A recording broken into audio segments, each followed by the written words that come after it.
Hello ladies and gentlemen, and welcome to The Right Opinion, the home of a twat with too much free time, and a legacy, something that I'm sure many of us have pondered.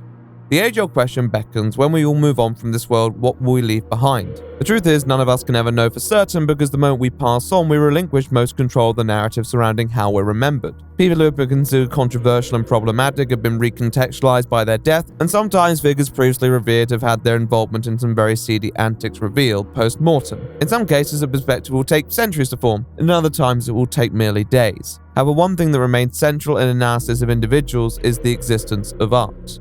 I use the term art liberally, of course, here. I'm not just talking about a painting or a sculpture, I'm talking about the general product of any form of creative process that can affect someone's life in a meaningful way.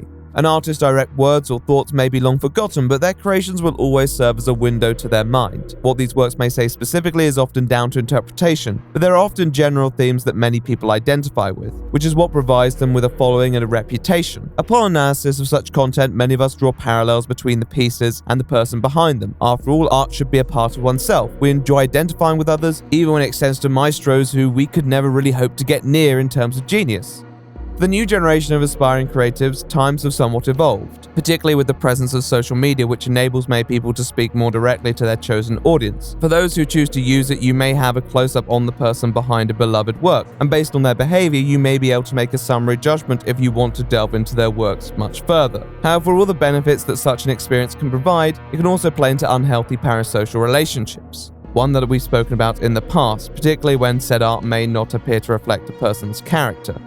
Yes, every now and then anomalies appear on the system. People who may have created something wonderful that many find to be an uplifting and positive force in their life may also have negatively affected others in a marked way, either due to their actions or words separate to their art. This is where the discourse surrounding distinguishing art form from the artist originates. Appreciating good workmanship doesn't necessarily presuppose a complete endorsement of the person behind it. However, over time, the bar for this sort of standard has definitely been lowered a little. With the rise of social media and people perhaps having a bit too much time to argue, this sort of distinction has become more and more regularly employed. A prime example of such a trend is J.K. Rowling, a previously renowned celebrity who took a political position that was contrary to many of her colleagues and fans. If she'd never sent out a tweet on the matter, many people who probably regard her with disdain would still adore her.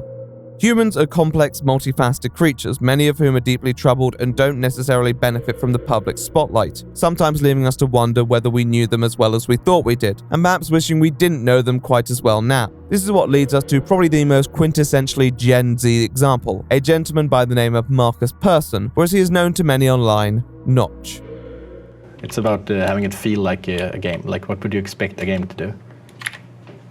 Let's take the current speed and direction of the target and multiply it by some kind of constant. Notch is a Swedish game developer who in 2009 began a humble little project known as Minecraft. I feel like I shouldn't have to elaborate too much here, but Minecraft is a sandbox video game which enables the user to build a multitude of structures and face off against a variety of monsters who descend upon the player at dusk. It has 4 modes: creative, survival, hardcore, and adventure, each for its own type of gamer, allowing for a very broad appeal indeed. Over the last decade and a bit, it has amassed cross-platform sales in excess of 230 million, making it the best-selling video game of all time by a significant margin. It has also received numerous awards, franchised itself to a dizzying extent, and established itself as a cultural force to be reckoned with. Its timeless appeal being typified by its continued creation of public figures who are likely just as publicly visible as the man behind the game. But in a way, I suppose it makes sense. Many individual developers are barely a fraction as well known as the games they create. They're most comfortable making the magic happen behind the scenes, and in the case of many games, it's hardly a singular effort, and very few people end up being standout figures. Audiences can't expect to learn the entire roster of a video game studio. Notch was different though. As the figurehead behind Minecraft, he set himself apart from faceless corporations and created a unique bond with his audience, utilizing the game's network and accompanying social media platforms to create this almost legendary figure in gaming circles who would interact and respond to feedback from many of the devoted audience. To many, Minecraft and Notch were inseparable. Well, until they weren't. Yeah, maybe, I don't know. Were you the Minecraft guy? No. Cut to 2022 though, and trying to find any remnants of even the word Notch on Minecraft servers would be a challenge to even the most ardent user. Persson, unsurprisingly, had cashed out his shares in 2014, making a tidy $1.7 billion. And adopting a lifestyle that supported that. In many ways, he had done what many creatives wish they could do: walk away with a shit ton of money, and have your legacy commemorated and honored by many users and creators. However, barely a couple years after he'd become a billionaire, Notch began to publicly head down a curious path, one that gradually became more and more questionable to those who looked on, and eventually resulted in Microsoft, the company who had bought out Minecraft, to cut all public ties with him in the hopes that a PR nightmare would be averted. It seems that in spite of his undeniable contribution to modern culture, certain people believe he would be better off forgotten altogether. Well, today we're going to be paying him a bit of time, taking a look at the man behind Minecraft, the mind that married the creation, the eventual and painful divorce, and what legacy may be left behind. Ladies, gentlemen, and all other flavors of quarks, I think it's best we go to the start. Dare I say it, to a world without Minecraft. Let's go. This video is sponsored by Aura, and the following ad is only suitable for US citizens. So if you're with me in old Blighty, then put on a cup of tea or something. Austin, you're healing me. Heal me, you dumb. Holly, I don't really think you deserve heals, to be honest. Hey, it's me, Bored Oranges, from YouTube. Play the game, Orange. Stop flogging your channel. Guys, I think my channel just got hacked. Wow, Jesus, really? Holy shit. So, guys, I'm totally quitting Twitter. And you should give me all your money for, Tesla and crypto and stuff. Can somebody pick off that Moira? Oh yeah, you're flogging Teslas now, Austin. Elon's gonna be really, really hyped about that. Shit, what am I even supposed to do right now? Do I contact support? I do have one idea. Have you heard of Aura? No. What is it? Here, let me send you a link. It's a privacy and security app. Sounds like something you might need. I don't even think I could afford something like that. And how exactly is that going to help me now? Well, thanks to a special deal I've been cooking up. You can get 2 weeks absolutely free, so you don't have to worry about the cost while you are testing it out. www.aura.com/opinion. Preferably you'd make use of Aura before something bad happens, but as it already has, we're going to try and stop the hackers in their tracks. Do you still have access to your accounts? Okay, hold on a sec. Dude, please heal me. Focus on the game. Yes. Okay, good then. This will be easy. What we're going to do is kick out the hackers from your accounts before they change anything else, and then make use of Aura's 256 AES encrypted password manager to generate new, stronger passwords to make sure they never do this again. Aura also lets you know if your current passwords are weak, and crucially, if your passwords have been involved in data breaches and are exposed on the dark web. Is anyone gonna sort out that Reinhardt who keeps kicking my ass? Wow, that was really easy. I was honestly worried there for a second. Well, Aura makes staying safe online easy. If you think that's good, wait till you hear about what else it can do. My friend's been getting all these spam calls and emails due to data brokers profiting off selling private information. Aura will identify those data brokers that are selling your information and automatically send them opt-out requests on your behalf. Aura also does real-time credit and identity theft monitoring and has a VPN with an antivirus. Typically, you'd have to pay for those separate features, but here you can get it all in one app. Thank you, James. And I mean it, seriously, thank you. You're most welcome, Austin. You're most welcome. Let Aura do the hard work of keeping you safe online. If you sign up right now with my link, www.aura.com/opinion, Aura will give you a 2-week free trial. Now, back to the video. Can we group up already?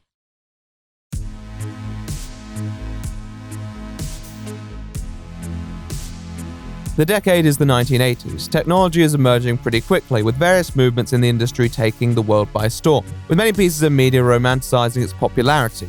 However, enthusiasm for that sector was still treated with disdain by some, and as many 80s coming-of-age films will likely tell you, the cool kids were still the ones who could flatten some poor sod in a game of football. For many, forms of technology were an outlet to keep them away from the toxic social hierarchies they felt they couldn't compete in. And by the 80s, one of the very important branches of technology was the video game.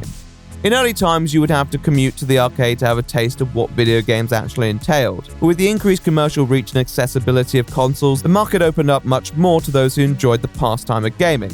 Not just one of those people who wasn't really interested in being the coolest at school. Deeply fascinated by mechanics from a young age, he spent much of his time indoors, initially taking a keen interest in Lego, but soon turning his attention to his personal Commodore 128 computer, either playing it or programming it, much of the time with codes from a magazine network that his father was subscribed to. At the age of 8, he produced his first video game, one that he reassuringly informed an interviewer was basic. Back then, these sorts of pastimes were vocational to many. Very few people knew exactly where artificial intelligence would be in 20 years' time, with some still arguing the idea that an online network could never be achieved, and others claiming it would just be a fad regardless. But over the years, it continued to defy many of its detractors, with persisting developments and watershed moments that set the bar higher and higher in scientific accomplishment. With an expanding industry in an expanding market, Persson, who had dropped out of high school, likely sensed an opportunity. His mother put him on a programming course to hone his talent, and by the time he was 18, he had his first job.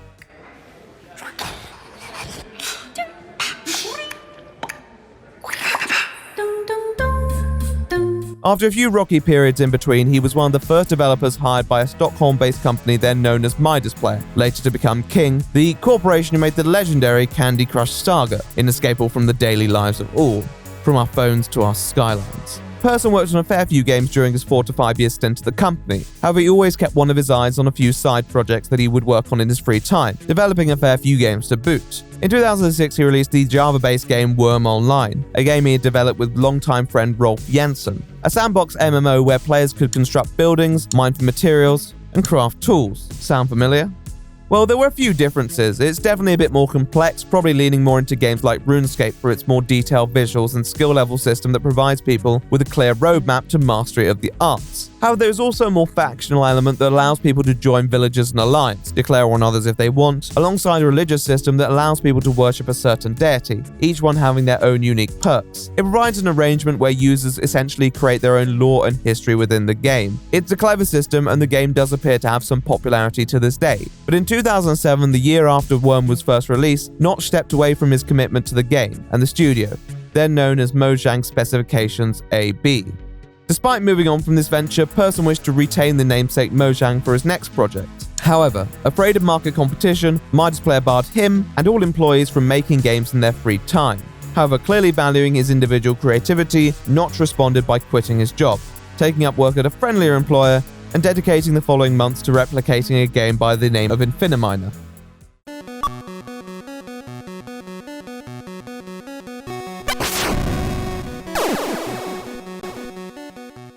Infiniminer is a block-based sandbox game in which a player harvests minerals by cutting through procedurally generated maps. Sound familiar? Well, yeah, this one should really. Infiniminer was released by indie developer Zachtronics, named after its founder, Zach Barth. It wasn't particularly hyped on release and hadn't created large groundswell after, but it caught the attention of Marcus, who said that although it had clear character, still left a lot to the imagination. At the time, Marcus had been working on a project known as Ruby Dung, a base-building game in which he had experimented with a feature that enabled first-person perspective, but ultimately felt it was too undeveloped in its current format. Although Persson admired many aspects of Infiniminer, he wished to create an environment that leaned into the more RPG theme, one that would emphasize survival in the wilderness. He also wanted to focus on details of the in-game experience, sound effects that would relate to each individual action, and how a player base may respond to that.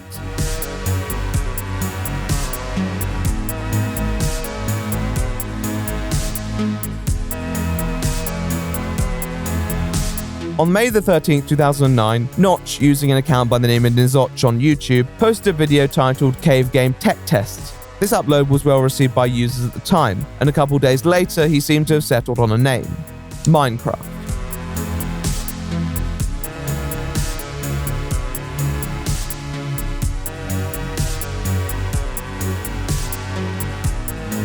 In this time, Notch continued to post updates to his YouTube channel and personal Tumblr blog that followed progress on the game pretty closely. 4 days after posting Cave Game Tech Test, he opened up the game to the public, providing users with a link if they wish to play it themselves. Notch predominantly used forums for the independent game source to distribute his new project, the same one that he had found Infiniminer on.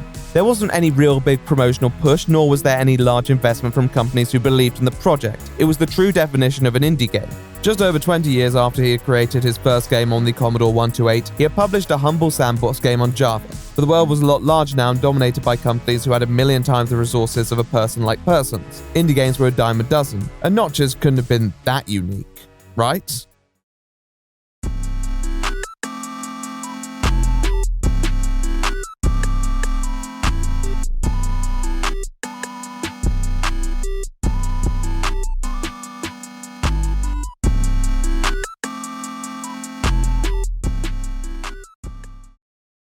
Very few people know when they're making their magnum opus that it will be their magnum opus.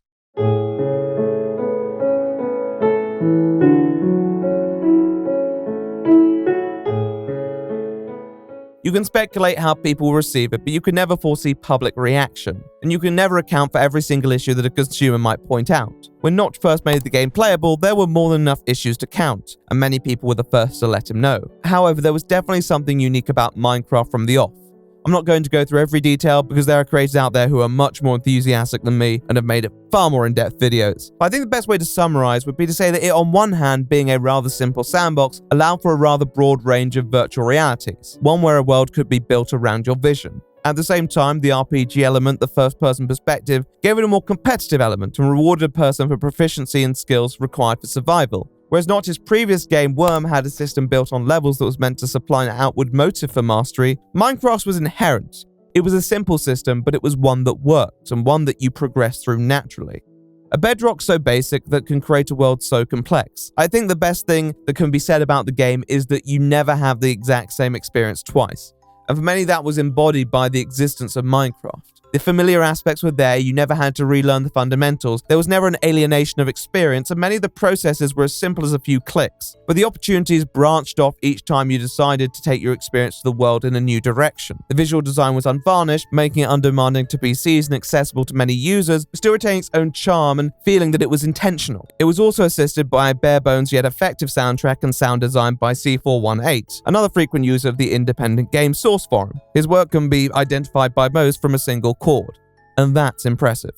Yet a game is more than its premise, and can never be flawless on launch. That couldn't be more applicable to a game like Minecraft, which Notch decided to make playable from the preliminary stages of production. Now, Notch couldn't necessarily afford his own game testers, so he relied on the feedback from users. You could tell that when it was first published, it was still in its teething era. Although many people enjoyed it, Marcus was inundated with recommendations and requests from gamers who felt their experience could be enhanced. And Notch was on it, regularly responding to people and applying updates as soon as his day job was finished. Within 3 days of making the alpha open to all users, he had added a variety of features and continued to do so over the coming weeks, including a multiplayer mode at the turn of June. Much of this was conferred through the forums, but it soon expanded to his personal blog and equivalent social media that became dedicated to following the progress of the game as it garnered more and more interest from the wider internet. With the increasing popularity and knowledge that he would probably need funds to sustain development, Notch moved the game into a paid alpha stage for those who wanted a few more modes at their disposal. Unlike a lot of indie games trying to capitalize on the popularity, Notch actually made the decision to make his game a bit more expensive than he had initially valued it, linking an essay explaining the importance of not underselling indie games. In spite of this, many people happily obliged and continued to spread the word, leading to a snowball effect that resulted in more and more users. Videos, tweets, posts onto a variety of social media websites continued to serve as Notch's own unpaid promotional campaign, and gave Persson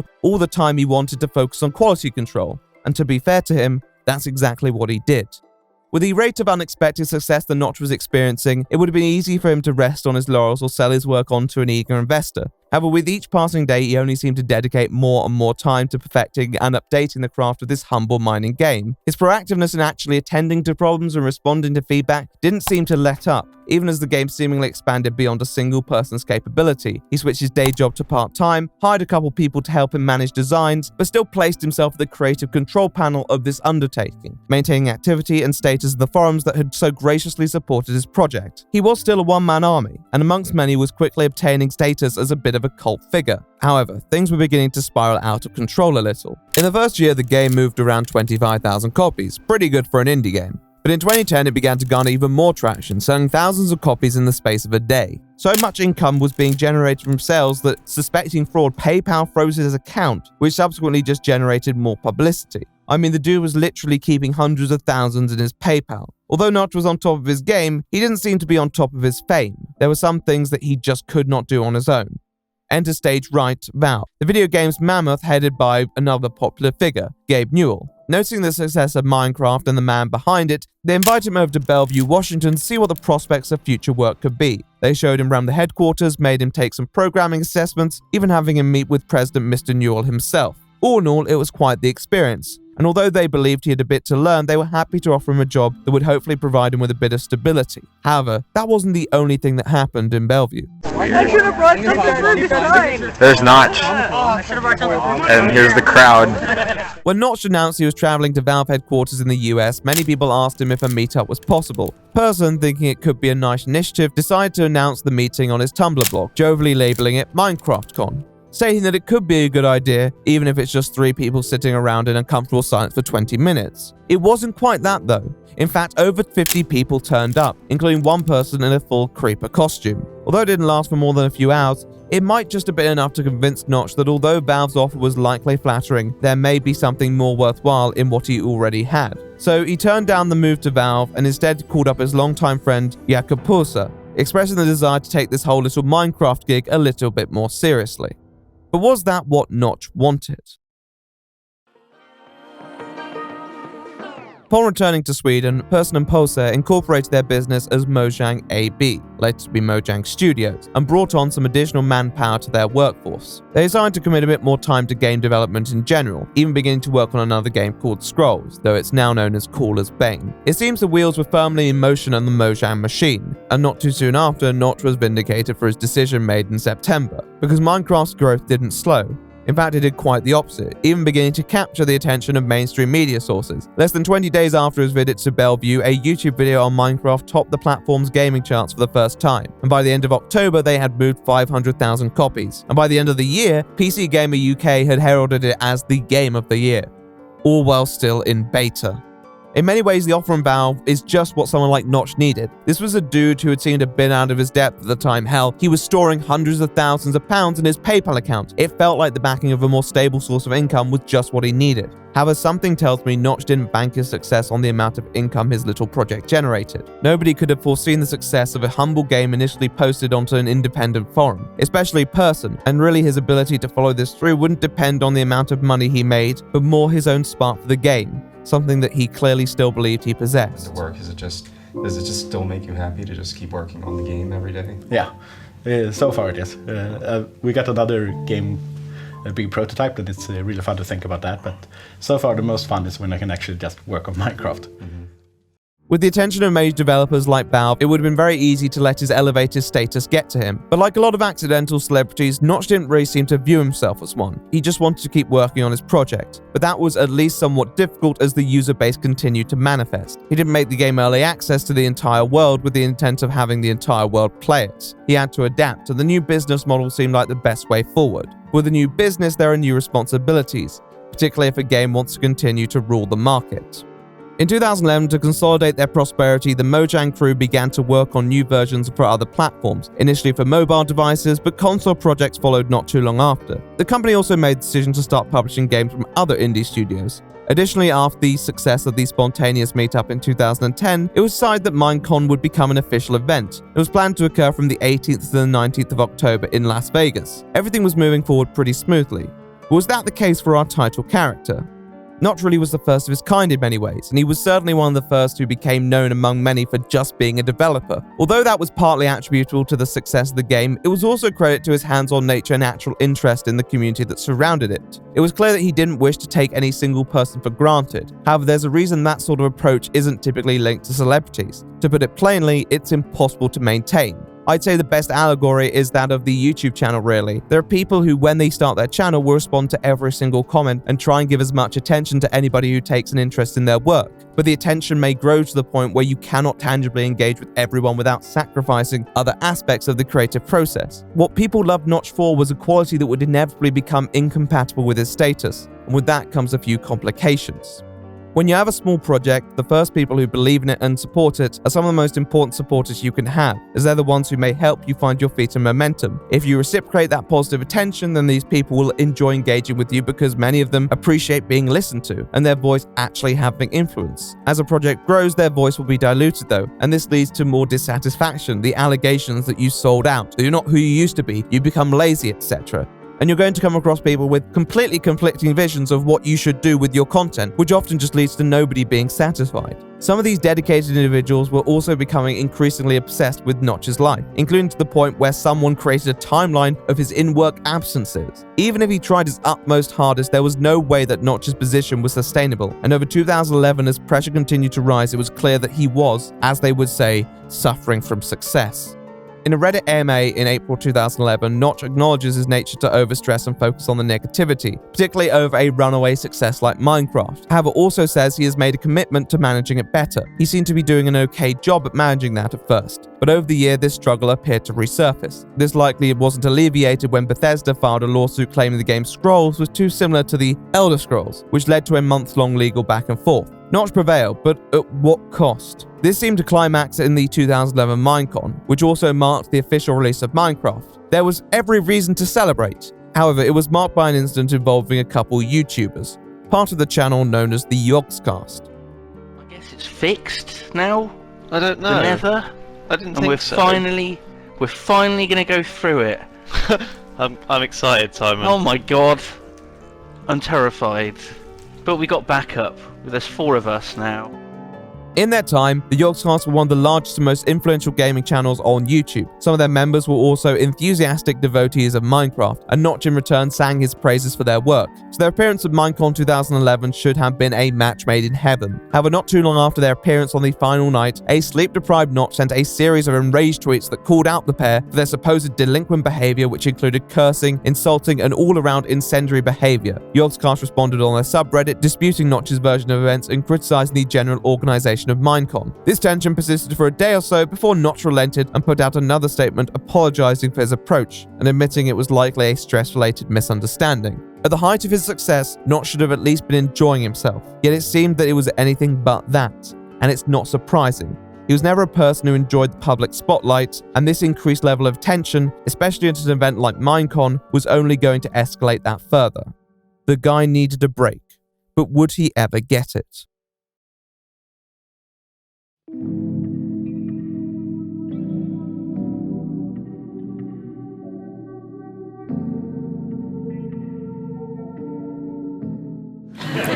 What about the gaming world?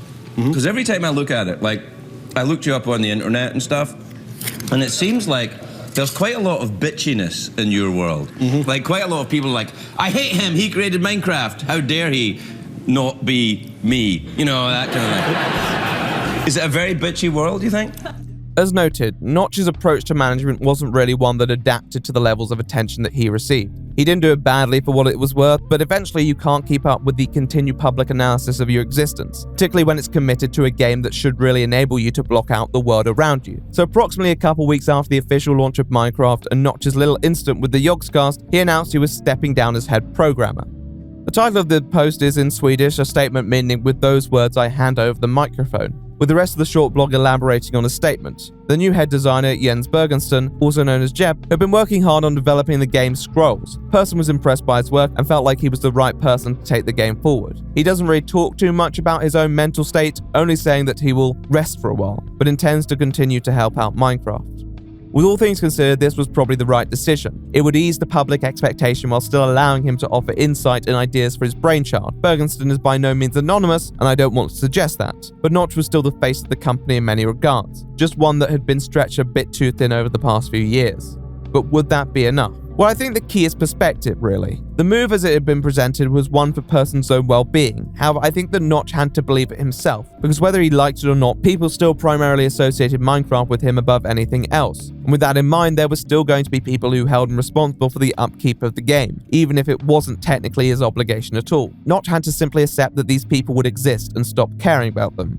I think one of the problems with Notch is that he couldn't really escape his status. I think the move lifted some mandate to do work off his shoulders, but otherwise he was still the center of attention, particularly as an avid Twitter user. He also wasn't really much of a professional when it came to his content. This wasn't an insult really, but as you know, many companies make their public representation as bereft in personality as possible. Notch always presented himself as a friend of the user. Unlike a lot of large companies, his stance on piracy was mostly different, occasionally even encouraging people. He resented large companies for their acquisitions, such as Google taking over YouTube. He came across as a video game populist, but I think having such stances is always going to come with its perils. Notch was still a significant force in a lot of decisions made around Mojang. Sure, he wasn't the #1 guy for design, but as I'm sure he found out soon enough, running a company came with more than enough baggage of its own. And eventually, although you can find his position as an advocate for consumers respectable, you soon realize why a lot of companies don't have that sort of representation.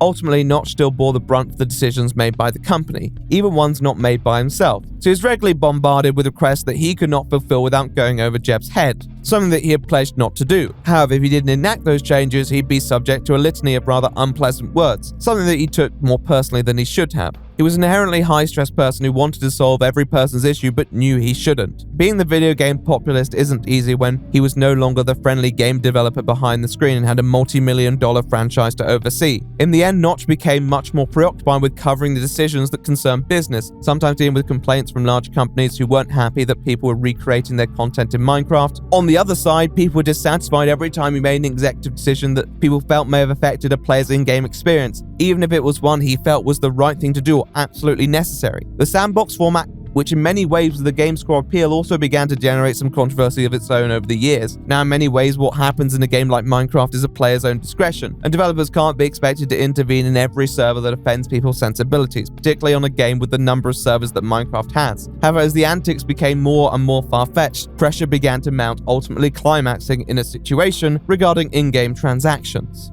It was mid-2014, summer was approaching quickly, but it was not all sunshine on the Minecraft servers. Discourse had flared up on Twitter, as it always does, on the issue of donating to servers that offer certain services.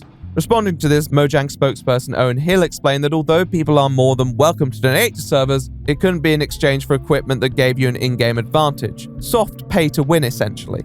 However, many users didn't agree with this and began a hashtag titled Save Minecraft. Although this stance was not new for Mojang, they were not known to have enforced it, and this newfound attention drew ire from many users who felt there were many good servers whose existence relied on such transactions.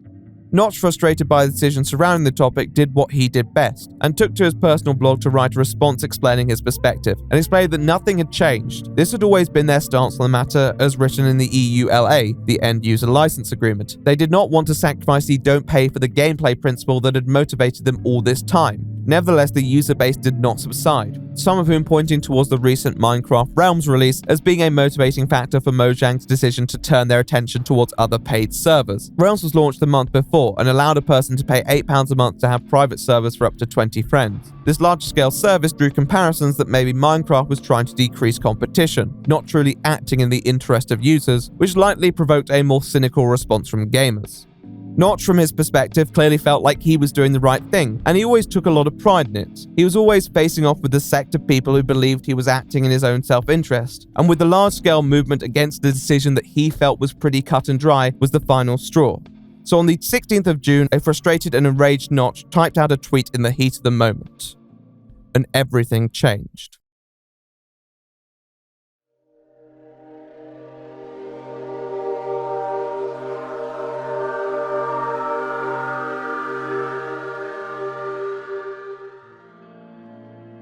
Anyone want to buy my share of Mojang so I can move on with my life? Getting hate for trying to do the right thing is not my gig. The tweet in question wasn't a serious business proposition, but it did catch the attention of a few serious businesses who contacted Notch's colleagues and asked him if he was for real. At first unsure, the idea of being able to completely disassociate from all the burdens he felt saddled with began to inspire some ideas. Every major company knew the cash cow that Mojang was, a business with less than 50 employees, yet generating hundreds of millions in revenue each year. It was a corporate wet dream, and if they were going to sell, there was hardly a gaming behemoth that didn't want a slice. However, it didn't take too long for the frontrunner to emerge. That frontrunner was the humble, small-scale firm known as Microsoft. So how do you run your Minecraft company? Have you sold out to the evil corporations yet? No, not yet. We hope not to. Now, to be fair, the company had to be somewhat large to even afford to buy out the shares on offer. We'll get to the price of the deal in a bit, but Notch wanted a company who were in touch with the preservation of what made Minecraft special. He had dealt with Microsoft before, occasionally expressing frustration with their practices, but regularly also demonstrating affection for those who he worked with to bring Minecraft to their platforms, even at some points promoting rumors of an exclusivity deal, which he seemed to sarcastically refer to. All I can affirmatively say is they were probably a better choice to Notch than EA. With this in mind, Microsoft moved in to close the deal. They had the additional motive of the ever-wholesome subject of tax avoidance. Due to our functioning economic system, a deal with Mojang would facilitate. You love to see it. So they were prepared to offer the big bucks. And when I say big, I mean hard to even quantify. Person's shares totaled just shy of $1.8 billion. Poe says around 300 million, and then CEO Carl Manez shares 100 million. Not your average shopping bill, to say the least. This was all finalized and officially announced on the 15th of September 2014, with a post on Notch's Tumblr titled "I'm leaving Mojang," which goes more into depth about how interactions with his user base had shaped his current perspective. He already knew he would never be able to recreate a success like Minecraft, but wanted to stay on as the figurehead because he believed there was some symbolic value to that. However, he came to the conclusion that he didn't enjoy it. He was just really this space on a game that he didn't really feel attached to anymore, a source of people's enjoyment and pain that he didn't understand. In his words, he's merely a nerdy computer programmer who likes to have opinions on Twitter. Although the money was nothing to turn your nose at, he stresses that it wasn't about the money, it was about the sanity. I wonder how people would respond to that.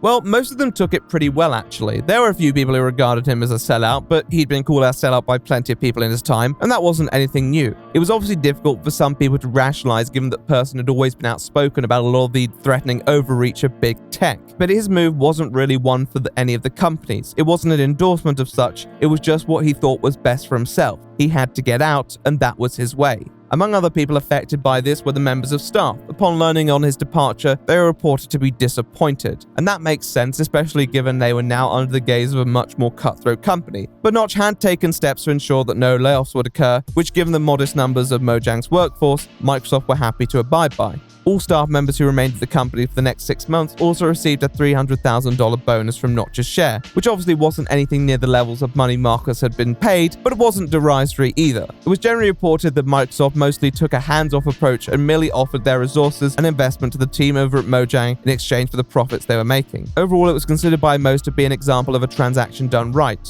one that didn't lead to the immediate demise of a project or those who worked tirelessly on it. At the same time, although you'd be hard-pressed not to understand Persson's viewpoint, it's hard not to feel a bit solemn about the circumstances that precipitated it. Although Persson's tenure probably did centralize his status a bit too much, I mean hell, he once placed above Barack Obama in a Time Person of the Year poll. His success was still an inspiration to many. He'd become representative of an individual creative using the online world to make something greater than any major studio could ever concoct. And his concern for personally involving himself in creating a consumer-based experience felt refreshing for many who played the game. It created a community with an identifiable figure at the center of it. His departure didn't mean the game was suddenly going to take a nosedive, and in a way, some people's fallacious belief that he was one of the key factors in maintaining the game's appeal was disproven after he left. But it did reduce the power of the community on a large company who isn't really known for their consumer empowerment. Eventually, those aspects of corporatism were going to seep in, and there'd be nothing that anyone could do about it. Sometimes it's nice just to have someone there to listen.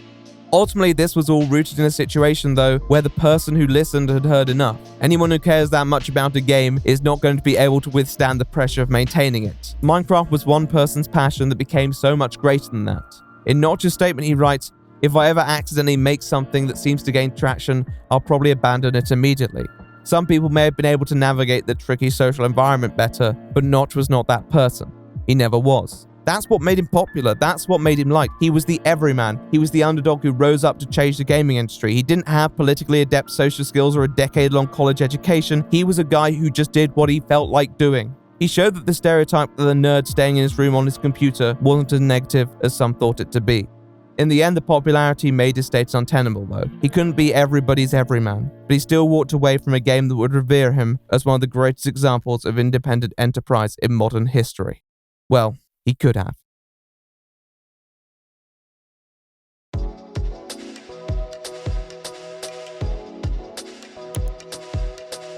Marcus Persson was rich, and everyone knew it. It's hard not to let success change you in some way, and often you should change with success because it typically places you in a different position than one you were in previously. Even if you didn't intend on becoming famous, if you're going to continue operating in that domain, you have to adapt. While he was working on Minecraft, Notch seemed hesitant to do that. In 2011, he made over $100 million, and his response to questions on how he was going to spend it was perhaps obtaining a driver's license and a car, almost comedically modest. When he did splash out, it was only really with other people, such as work trips and conventions. He obviously cared less about his shopping bill than most, but he never seemed to let that wealth distract him from the lifestyle that he was accustomed to.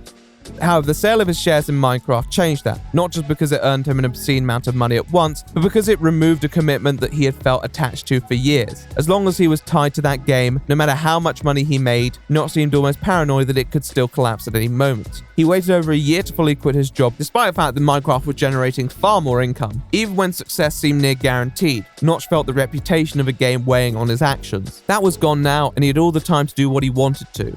Well, what would he do? He decided to treat himself, it seems. First on his list of goodies was a new abode. Persson went for the ever-popular celebrity location of Beverly Hills, spending $70 million and outbidding Jay-Z and Beyonce on a 23,000 square foot mansion with its own car lift. How quaint. It was soon reported that he had been spending his nights in Las Vegas blowing upwards of $100K in a single outing to the nightclubs, casinos, and the rest. In interviews, his mantra appeared that he was making up for lost time and everything he was never able to do as a young adult working his ass off in the industry. He acknowledged that it wasn't the wisest way to spend one's fortunes, but it was for him. He was living the high life, that much is true. Private rooftop pools, Cristal champagne, and Skrillex. The ultimate triad. This was all shared through his Twitter and Instagram, which now served a very different purpose for Notch, and his attitude certainly reflected that. When people tried to dunk on him, he'd regularly respond with memes and light-hearted jibes to show that ultimately, whatever people said wouldn't change where he was at with life. In spite of all this, he had pledged to donate a fair sum of his money to charity and set some aside for family. But life is more than what you want to do with money. What other plans did he have? Well, it appeared uncertain. On the 3rd of March 2015, an interview was published with Forbes that delved into the headspace of Notch following the sale. It reported that he had since started a new company known as Rubber Brain, located in central Stockholm. Him and his colleagues had been throwing around some new ideas and occasionally testing them, but mostly just trying to have a good time. Whatever their plans were, it wasn't to create a new blockbuster. On the question of his place in the current gaming environment, he didn't really know where he wanted to be. But one thing was certain, that he hadn't regretted selling his shares. He just wanted to pass away the days having a good time with his friends.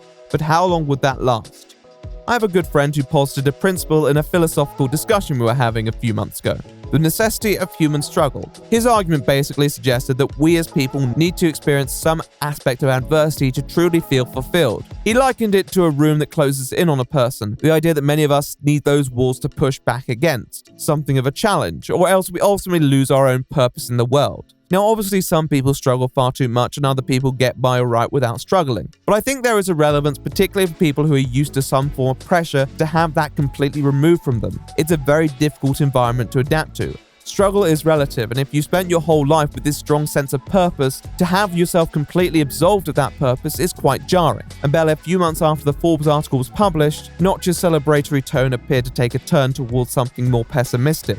On August the 29th, Notch sent out a series of tweets that appeared to lament his current lifestyle, initiating with the statement, "The problem with getting everything is you run out of reasons to keep trying, and human interaction becomes impossible due to imbalance." Notch then proceeds to talk about how although he has everything, he feels completely alienated, unable to create a human connection with those around him, especially on an intimate basis as people find his lifestyle overwhelming. He also seems frustrated at the fact that many of his former colleagues still seem to resent him, despite him believing that he treated them well. When one of the employees says that much of the response was just the initial shock, he completely flips out on them, saying, "Fuck all of you," which seemed a bit much for many people at the time. He had no trust for the world around him, and it showed.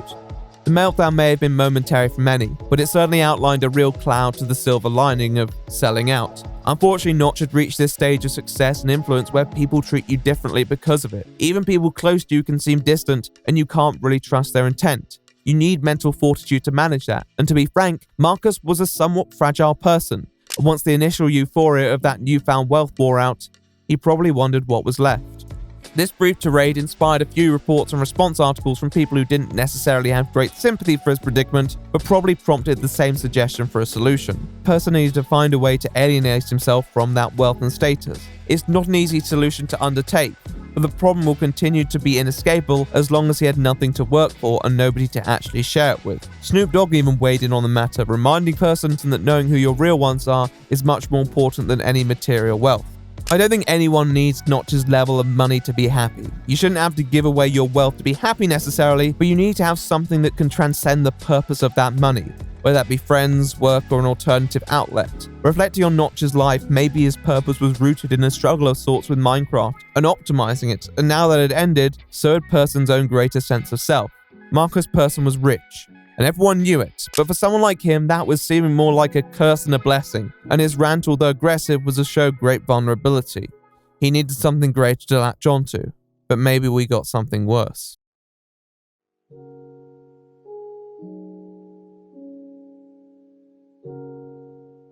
A few days after his venting session on the social media website, Notch decided to respond to those who suggested that he give his wealth away, stating that money wasn't the problem, it was the lifestyle. And although he may not be wrong, if you let your money influence your lifestyle, then you're feeding the problem. And less than a couple months later, he was back in Vegas. He seemed to attribute his current downcast mindset to the success, but he'd been successful for a while. It was just that this time round, he had something else to account for that success, and it simply wasn't enough.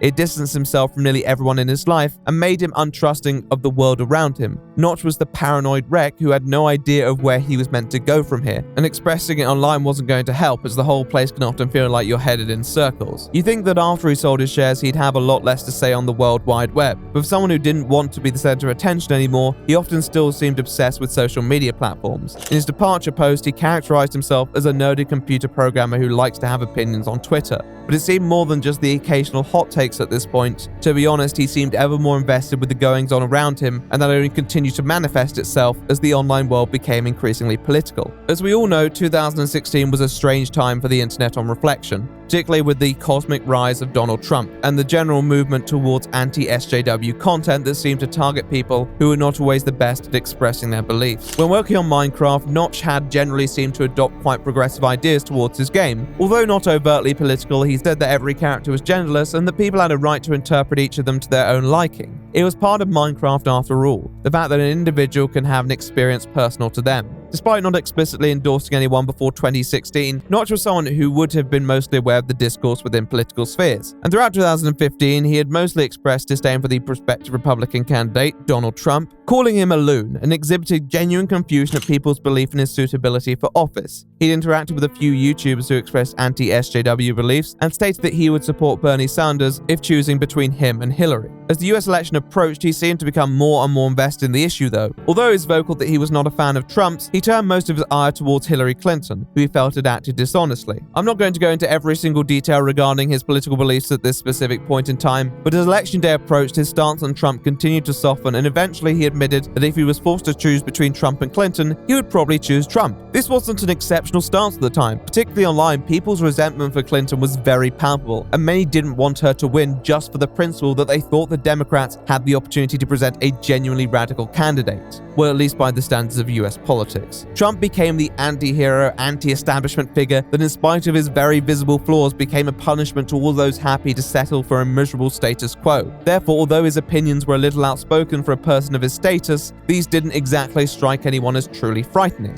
I think establishment is a very important word to use when analyzing these figures, because Notch is an independent game developer who cared deeply about the game he designed, similarly saw himself as a figure taking on the long-entrenched bureaucracies and structures that they employ to stay in power. He'd always believed that many of the industry players sacrificed user experience for their own gain, and they would try and oppress any actual innovation. Notch was one of the few large gaming entrepreneurs who didn't outwardly attack matters like piracy. He was an advocate for the little guy and in-game experience. Additionally, he had always been largely skeptical of national governments and expressed deep concern about a surveillance state, particularly that relating to the US. That is where we introduce the sort of SJW that he also seemed to rally against during the election of Donald Trump, additionally crediting their behavior as much the reason that the Don got elected. The sort of political correctness that many of them preached was not something that Notch had ever related to. Sure, he wasn't the sort of person who was particularly offensive or hurtful to people, but he always saw issues like freedom of speech as being non-negotiable. He saw any attack on it as an act of tyranny designed to oppress people who may speak truth to power. He wanted to fight against what he saw as this corporate sterilization of people's expression. He was also becoming increasingly involved in issues relating to the treatment of, quote, white men, and the use of identity politics in general. Now, I wouldn't describe any of his positions as hateful, or even with the intent to do harm at this point. Sometimes I think he spoke from a point of genuine frustration towards toxic factions in many movements who were advocating for otherwise righteous causes. However, his frustration didn't subside in the year following, particularly with the online world further contorting.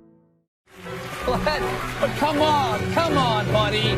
We have a major projection right now. Donald Trump will take Ohio.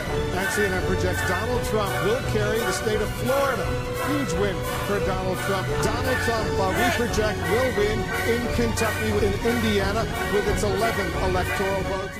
But why should it matter to someone like Marcus Persson? The dude wasn't the target of this, and it's not like his freedom was being affected by it. Well, at the start of 2017, a few large YouTubers, most notably PewDiePie, came under scrutiny for their behavior online. At the time, many who sympathized with these creators saw large corporations punching down on the freedom of expression previously held by many creators, whether or not the humor was in good taste. In particular, this sort of battle emerged all over the internet between traditional standards and the sort of Wild West approach that other parts of the online world possessed, and how increasingly influential in modern culture they were becoming. The online world and their communities were facing down reproval from many angles, especially from those who felt it excluded and alienated marginalized groups who deserved a space as much as anyone else. This all then reached into the video game industry, particularly given the aftermath of Gamergate, something that Notch had previously stayed rather neutral on, but now seemed to feel quite strongly about. This criticism of the current online culture was often advocated by progressively identifying people, the SJWs per se, who were also vociferously anti-Trump. I think a fair few people who were attached to that sort of Wild West of the internet drew a correlation between Trump and a specific way of online life, particularly that freedom of speech, given how Trump was a pretty unfiltered person, to say it lightly. Well, with infinite time and money, I guess Notch had finally found another struggle, but was this one worth fighting for?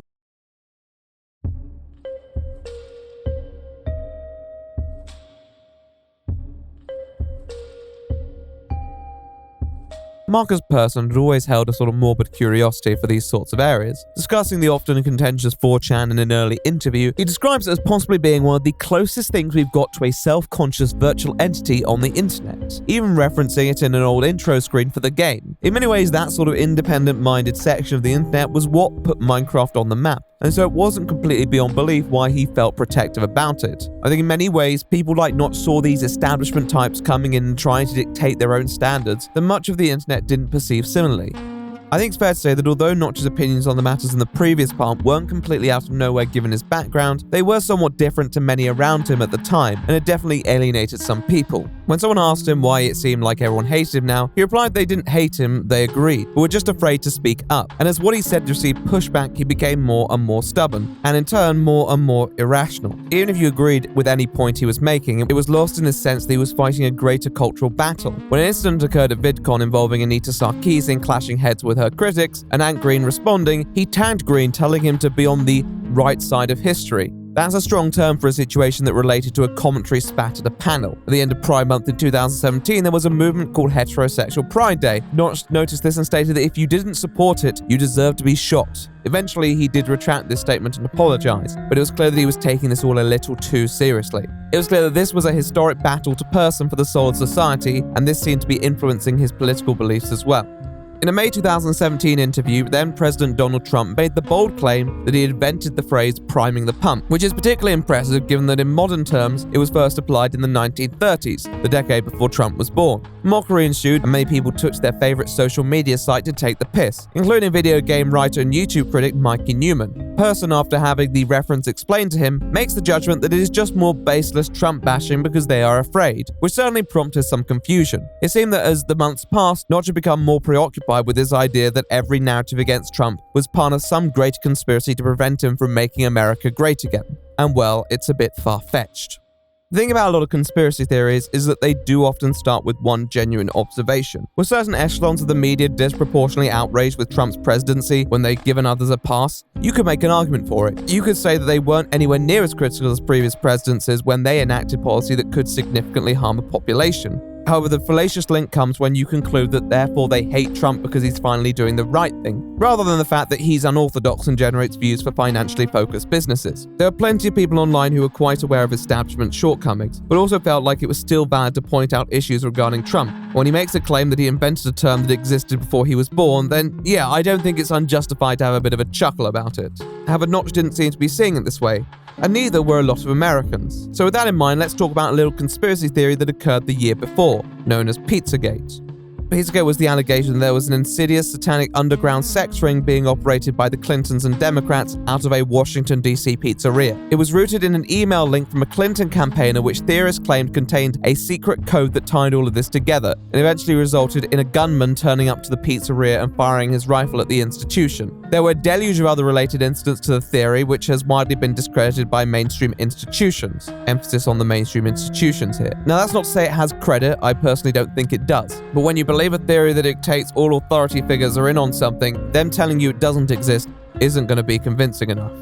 Pizzagate mostly fizzled out after the 2016 election, particularly given that Donald Trump actually won. But in August 2017, Notch published a tweet stating that in fact, Pizzagate was real. A bit late to the party all things considered, but quite the claim regardless. In elaborating on his stance, he rants about binary politics and how there might actually be pieces of evidence that supported this theory, but that it might also be drugs, though the pedestals do look like people in a police sketch, and the pizza place has weird art and branding, etc, etc, etc. There were already a lot of retorts online to the claims made in Notch's very long thread, but he seems certain something is up, and although people may perceive his thread as being a bit behind the current political discourse, it may not have been as unprompted as some people thought. On the forums like 4chan, this narrative had been brewing, but one that integrated a new perspective. That Donald Trump was aware and working to bring this worldwide satanic cabal down, and that it would only be a matter of time until many significant public figures were reprimanded and charged. Similar versions of this story had already been promoted on the poll section of 4chan, but come October this began to escalate.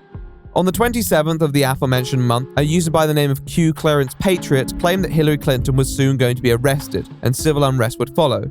Q clearance is a level of clearance used for the Department of Energy. It gives you access to a variety of data that would otherwise be restricted to the public. The inference here being that this guy was someone high up in government, and he was speaking out due to his patriotic nature. This seemed to capture the imagination for many in the forum, and was followed quickly by another post that seemed to incriminate other popular Democratic figureheads and donors, implying that there would soon be a large-scale reckoning for all those who Trump viewed as criminal rogue elements. This would quickly manifest and grow, receiving more and more media attention and garnering a following from many committed Trump devotees. I think what happens to many people is the feeling of a greater cause and explanation for Trump's actions. He had always pledged to drain the swamp and deliver justice to a system that had legitimately been rigged against so many people. Q himself occupied this position of unfalsifiability, whose content could only be proven by time, and had often leveraged on the belief of the individual, and it turned out that many were actually quite prepared to believe. Although Notch was not necessarily directly involved with anything QAnon related in its inception, and there's no direct evidence tying him to that, the correlation between his interest in Pizzagate and the founding of this sect of the internet seemed to imply that he was spending a bit too much time in these forums, and as he became more and more outspoken, people began to take notice.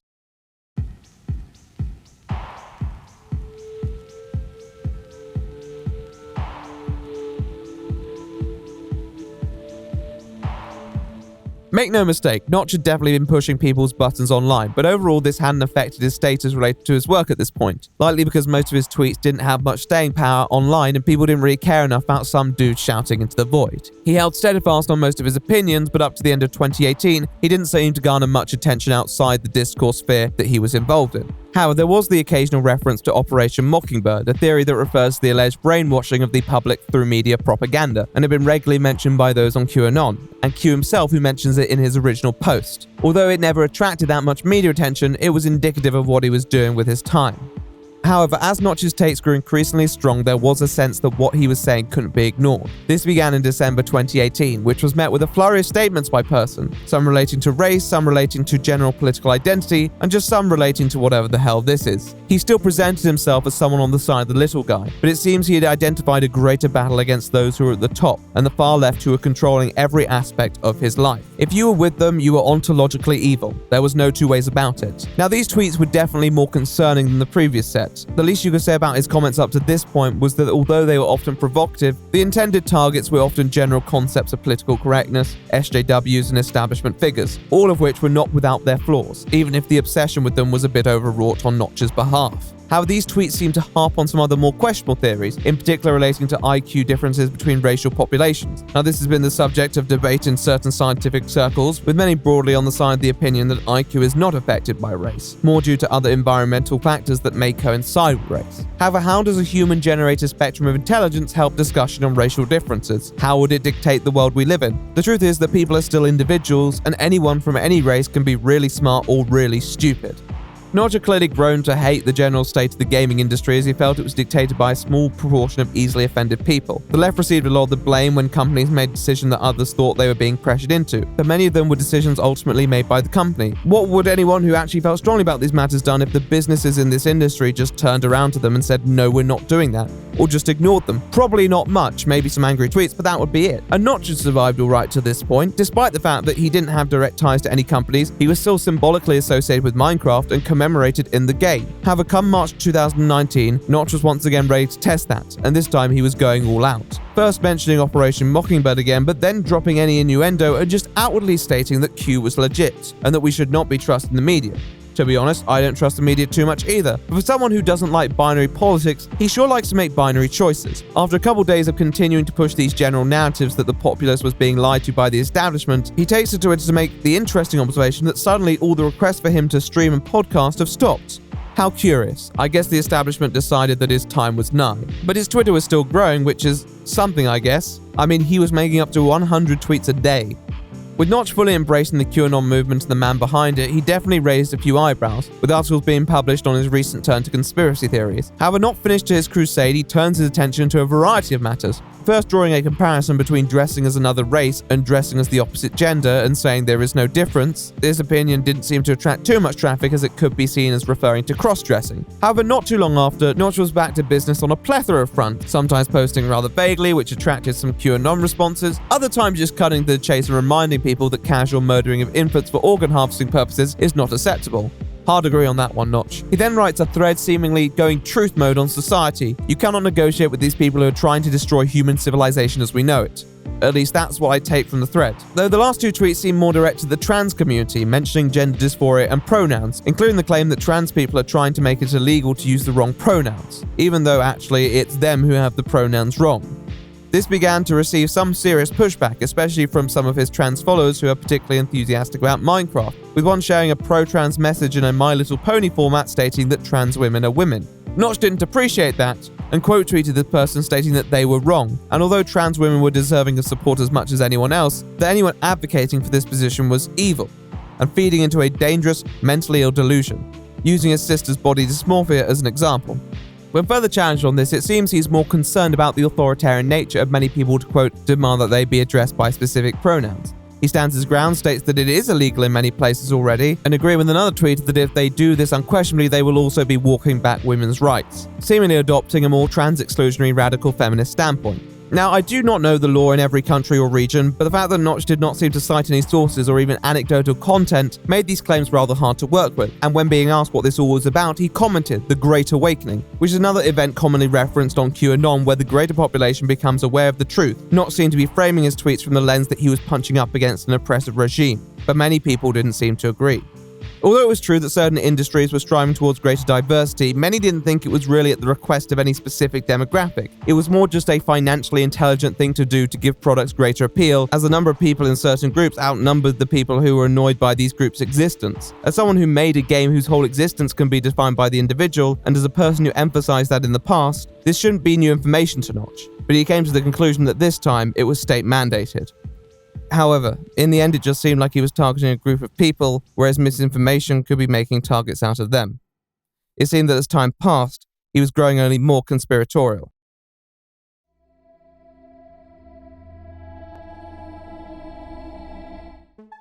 Throughout most of March, Notch continued to back its positions unapologetically, responding in an increasingly blasé manner to those who showed hostility to them. And if there was any doubt about it, you could just look at his bio, which contained a link to the website where Q would regularly post. Safe to say, Notch was definitely testing the patience of those who didn't hold his beliefs and still associated with him, most notably Minecraft itself. Persson's recent turn to conspiracy theories had almost locked him in a self-inflicted cycle. As he became more and more extreme, fewer and fewer people felt truly comfortable with his ideas, and consequently probably weren't as keen to entertain his presence. Notch observed this and embraced his alienation. He's been an outcast before and he was ready to be an outcast again, likely attributing part of the reason to the fact that they couldn't handle him speaking the truth. Many of these people were probably in on it as well. In 2019 though, after the string of tweets we've just covered, Microsoft began to decouple their casual, if still meaningful, relationship. It first began with the simple removal of references to him in the loading screen. This seemed to be rather insignificant on the surface. However, up to this point, it was extremely rare for any splash text to be erased, only happening a handful of times in Minecraft's lifespan. At the time, many suspected this to be related to the instance analyzed in the previous part. However, Microsoft refused to comment on the matter, and ultimately this was deemed rather trivial. However, there was another event round the corner that would test Microsoft's position on the matter, that being the 10th anniversary of Minecraft's publication to the internet. It made sense that Notch wasn't involved with the public image of Minecraft as it was, but at the end of the day, without him, Minecraft wouldn't exist, and the 10th anniversary was a celebration of just that. By not commenting on the removal of the splash text that credits him, Microsoft had the choice open so they wouldn't seem hypocritical if they did invite him. However, barely a month after, it seems they had made a decision that he would not be included in the Landmark Festival for all things Minecraft, with a spokesperson telling the press, "His comments and opinions do not reflect those of Microsoft or Mojang and are not representative of Minecraft." Notch didn't seem to make any public comment himself. He moved on to playing the game Factorio. He seemed to be having fun with it at least. In the run-up to the event, he made a couple vague posts here and there which were hard to interpret, but on the day of the anniversary, he put out a single tweet reading, "Happy birthday, I love you," smiley face. It reached almost 30,000 likes, which is far more than any of his previous argumentative tweets had reached, and in these moments of wholesomeness, you almost forget what he was tweeting barely a couple months before. In a way, Minecraft's decision was probably in the best interests of everyone. If Notch still held his beliefs pretty ardently at this point, I'm sure he probably saw his exclusion as a badge of honor above anything else. If you believe in that sort of satanic cabal, Microsoft is definitely a part of it. However, I think Notch likely had a different viewpoint that could be illuminated by a few tweets. Although not commenting on his exclusion from the anniversary event, Notch did briefly comment on Microsoft removing the in-game references to him. After expressing regret for something assumedly relating to his position on trans people, he responds to a comment to someone saying that Minecraft removing references to him may be a way to help him process what he had been saying and doing. This comment seems to demonstrate some contrition for his recent antics, and seemingly accepts his fate for whatever happens next. People had additionally started a movement to recognize Hatsune Miku as the creator of Minecraft, and Notch appeared to take it on the chin, stating that letting go is key. It's hard to retell where Notch stood on his comments, as he neither issued a formal retraction or reassertion following them. He seemed to regret how he'd phrased it himself and that he had hurt people, but didn't elaborate on whether he stood by his opinions. Regardless, he seemed to accept that where he was and where Minecraft was were not the same place, and for that much, he was right. They weren't. Over the following year, he mostly refrained from talking politics directly, the occasional comment about Trump or Hillary, but ones that were not too hard to read into. I honestly find a fair few of his tweets hard to completely understand sometimes, and his use of the word evil seems to have lost its meaning, to be honest. There was a hoax that he had passed away from a drug overdose, which was obviously not true. I think it once again likely arose from someone who was probably not a fan, but it was quickly debunked given that Notch was still firing off tweets every other hour. Although it was safe to say that Notch had been less provocative than he had been, he was still quite loud with his opinions when he chose to be. He still gave off the energy of one of those people who says they're not being political, but they clearly are at points. In August of 2020, a YouTuber by the name of Game Maker's Toolkit decided to try and run some ads on their channel. They posted their conclusion on their Twitter and referenced certain re-election ads from Mr. Trump. Notch, seemingly displeased with this comment, requested them to drop the politics, which GMTK said they would if Notch in return deleted his Twitter account. Surprisingly, Persson decided to agree.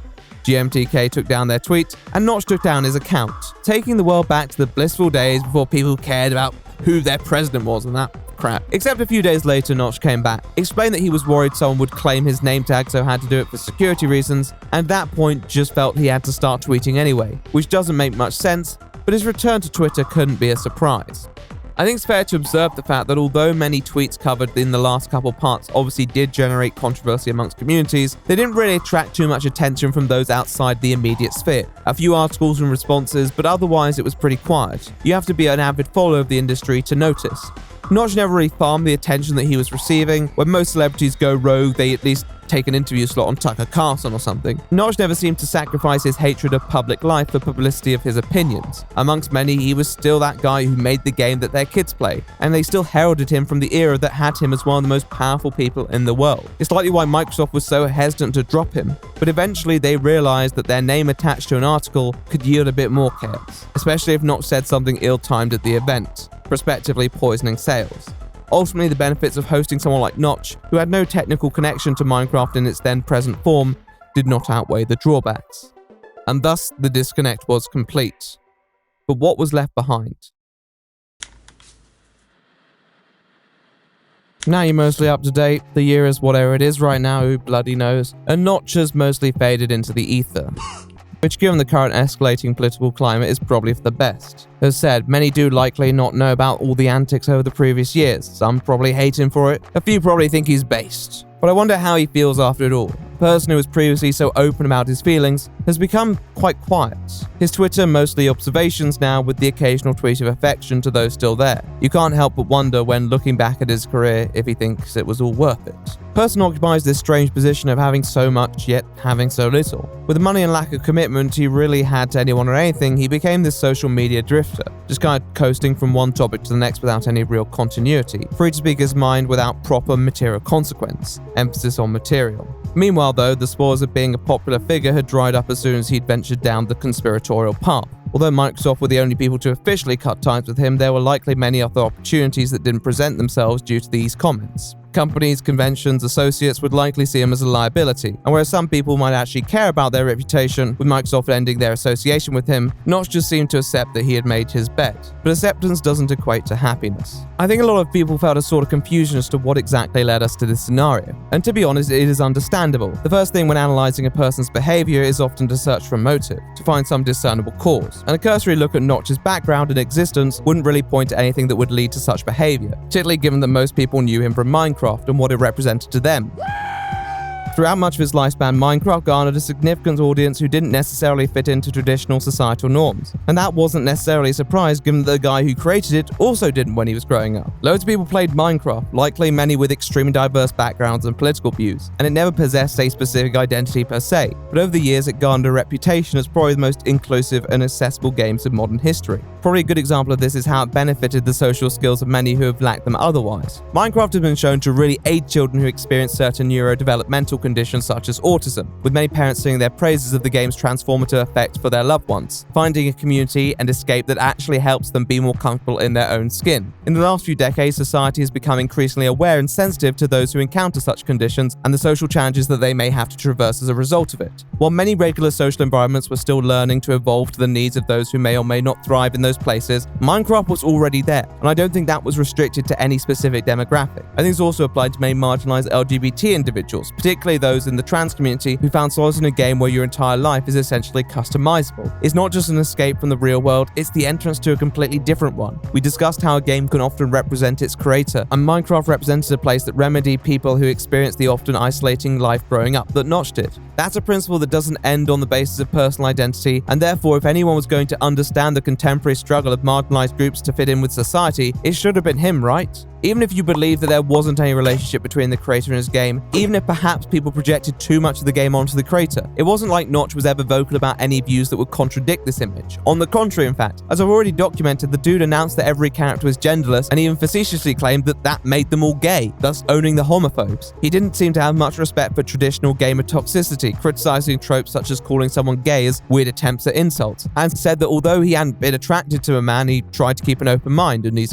pretty cuddly. After he was informed that a Kickstarter he'd promoted was started by someone who seemingly held homophobic views, he expressed disappointment and said people should be sane. At a time where video game companies often stayed out of debates surrounding political issues, Notch's opinions on issues affecting marginalized communities always felt authentic. These days it's often hard to tell which companies are actually interested in advancing the rights of those they claim to care about, and those who are just playing to the crowd as they always have. You could probably say that disingenuous support is better than none at all, but sometimes you also want to know who's not going to throw your rights under the bus when it's no longer profitable to them. Notch seemed like that guy. People might claim he was just being politically correct back when he had an audience to commit to, but I'd say all evidence suggests otherwise. As a guy whose success wasn't concerned by PR or even dependent on the game's sales, Notch was free to take whatever positions that he wished to, and he did take many in a time where they weren't necessarily widespread. His views on issues like piracy and big tech were considered different for their time in that industry, particularly when it was out of step with big tech itself. He was the anti-establishment figure whose success inadvertently tore up the status quo. The establishment's position on such matters has always been to predominantly follow popular opinion or play to the largest present market. Notch was never like that, and his game didn't conform to those boundaries either, which is what made it such a success. I'm sure for many people who didn't identify with the traditional brand of gamer, Minecraft was their introduction to video games as a whole. I think that's what made his outburst on the matter of transgender rights the breaking point for corporate relations. Despite the numerous concerning statements prior, Notch had created this game based on principles principles that he seemed to advocate for before brutally turning on. It's not out of the question for people to change their opinions, that much is true, but this just didn't make sense with what he'd created before. I don't think anyone ever saw these tweets as a grift. He didn't have anything to gain from his actions and didn't seem to want to gain anything from them. On the other hand, looking at the evidence, I don't think you can say he was being dishonest or corporate with his views before. I don't think selling his share in Minecraft necessarily freed his opinions anymore. But how can we reconcile two parts of an individual's life that seem so contradictory? Maybe we need to get into his shoes a little more.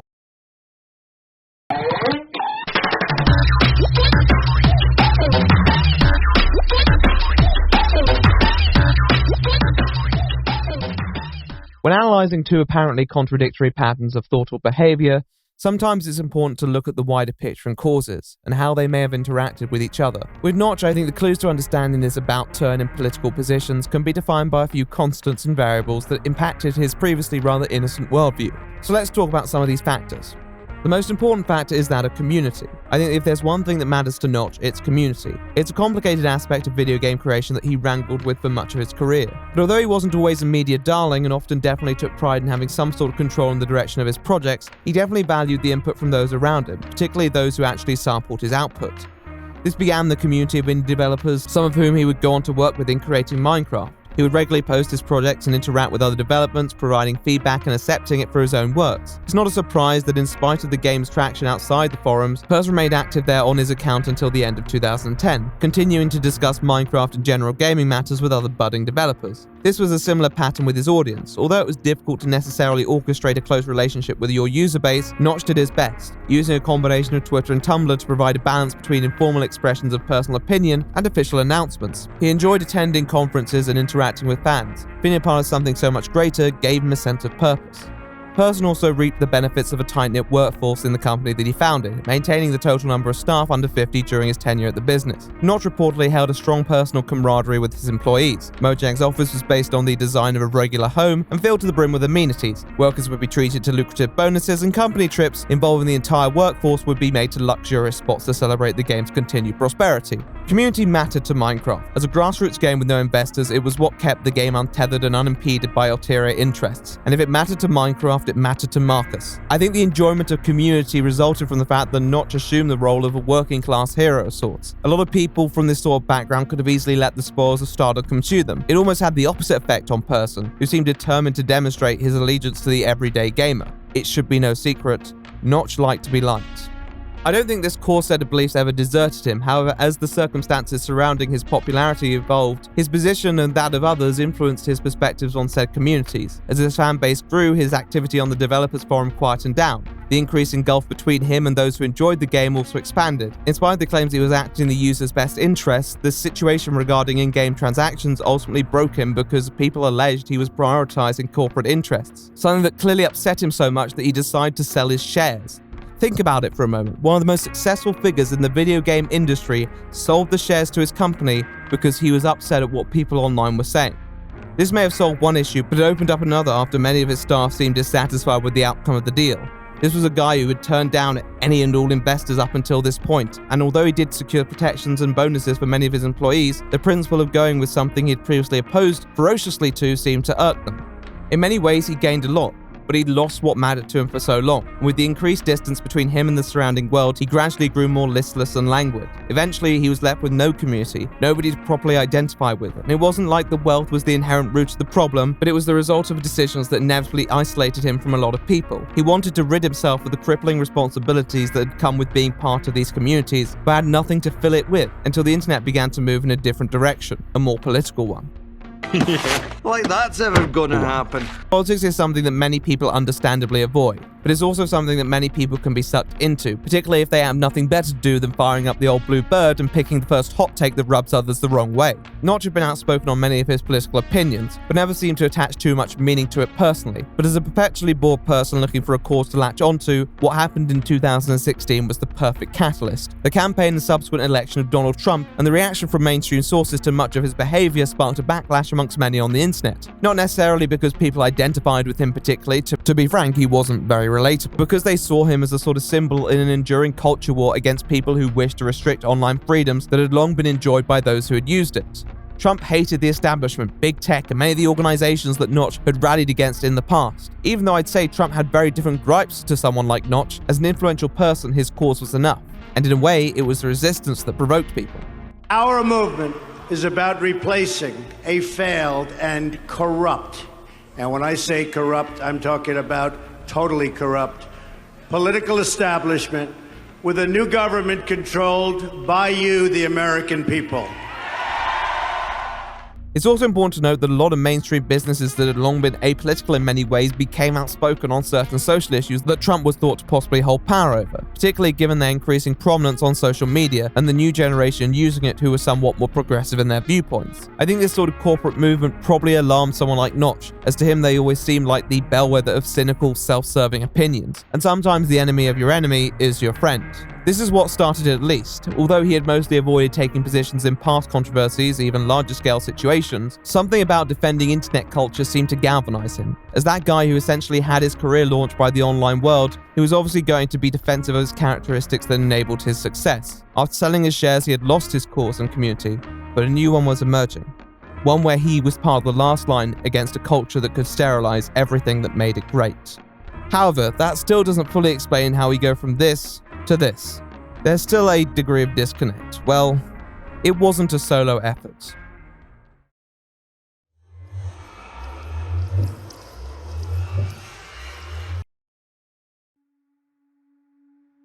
To understand the final stage of Notch's rabbit hole of conspiratorial behavior, you have to understand the conspiracies behind it, and how they took their grasp on corners of the internet. The American political world was certainly being shaken up in 2016, and it's not hard to understand why.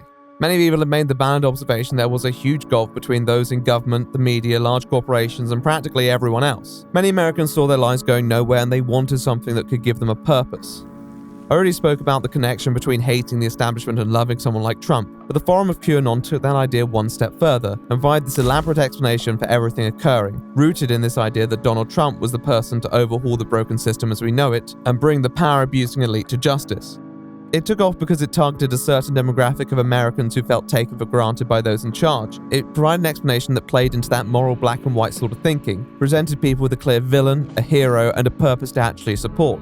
Persson wasn't like many people part of this movement though. Firstly, he wasn't American. He spent a fair amount of time there, but if everything did go to the dogs, he could easily just go back to his cushy residence in Stockholm. Persson also wasn't someone who was disenfranchised at that point. He lived a life of relative privilege. Of course, it was roots from his own product, but it wasn't like he had anything to resent about his current lifestyle at its core. At some points in conversation, he had mentioned the financial aspects of American politics, which may lead some people to thinking he had ulterior motives. However, he didn't have any business interest in grifting because he'd sold them all, and these opinions probably cost him a lot more in actual opportunities. Even many of those on the right avoided the realms of QAnon because of how it was based mostly in speculation. For many people, such a site was the most unattractive set of ideas to subscribe to. There's little doubt that Notch's tweets were not designed to reap the wallets of those agreed with him. So what was it?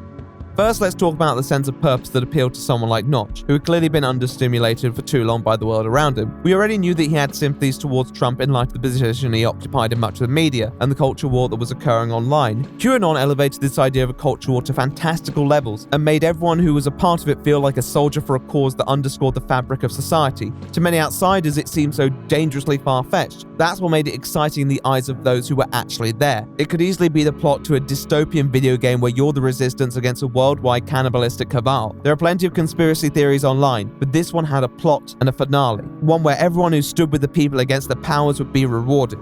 Although it's just my perspective, I think Notch emotionally connected with that. We're already aware of how seriously he took these issues. There is one more aspect about a lot of these radical causes that often brings people together though, and that is the absence of judgment between many people involved in these movements. Notch clearly struggled to find community after selling his share in Mojang, particularly given that he was a paranoid person and didn't trust many in his own life, especially now that there could be superficial motives to befriending him. He seemed to genuinely believe that most of high society that he was part of was corrupt and self-serving, sometimes seeming to long for more organic connections. I think the problem with the real world is that when you become such a well-known figure, your reputation precedes you, and you don't get the chance to make first impressions because they've already been made through publicity and media. By existing in online, often anonymous spaces, Notch probably rediscovered a sense of community that transcended his existence outside of those real-world circles. Notch enjoyed the forums of 4chan because he believed that it was people at their most honest and unfiltered, but also a lot of what united people was just the fact that they could be themselves. QAnon was more than that though. As a cause, it provided an unquestioning community for all those who united under its its banner, a real us versus them, something where who you were came secondary to everything else, and to hell to those who doubted you.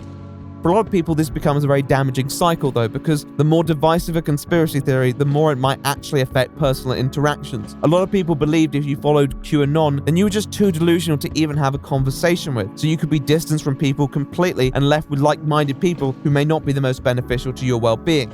The other problem is that QAnon possess what I would call explicable dissonance, a concept common to a lot of conspiracy theories that provides an explanation for why outsiders may expound otherwise logical refutations of the core doctrine in question. These sorts of dismissals assign ignorance, brainwashing, and the very common idea that all will be revealed soon to discredit critiques of QAnon's proposed dogma. People have turned their nose up at it, but it's a powerful logical bind, albeit fallacious.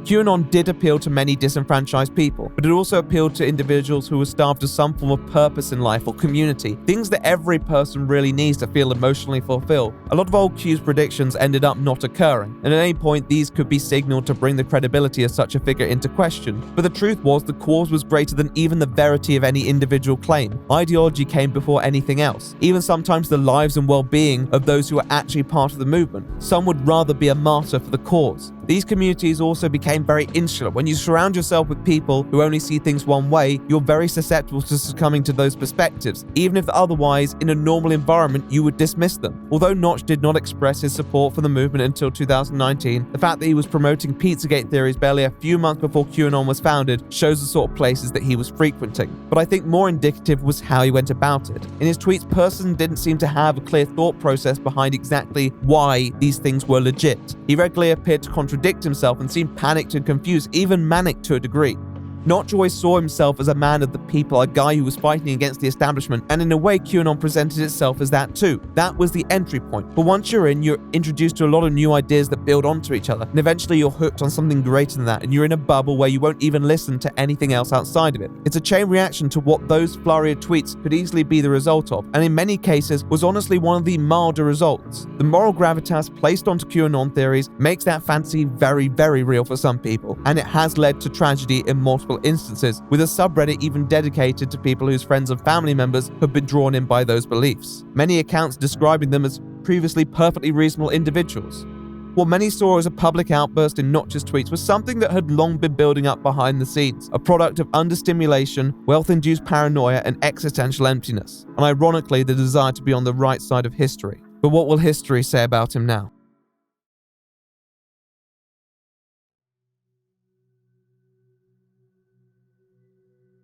At the start of the video, I invoked J.K. Rowling when talking about people who have become controversial through their social media presence. However, the one thing I would say about J.K. Rowling is that she does have conviction with her beliefs, even if I believe they're wrong. For someone like Notch, I feel there's a more relevant and recent example. George Bush doesn't care about black people. This is Kanye West, a rapper and producer whose music has been widely acclaimed for nearly 2 decades. His outspoken nature on political issues garnered him a reputation, for sure, but one that still commanded a level of respect for its independence. However, that good faith offered to him has ultimately been put under great strain in the wake of a plethora of anti-Semitic comments that do not even seek to disguise the dangerous connotations. You're not a Nazi, you don't deserve to be called that and demonized. Well, I see good things about Hitler also.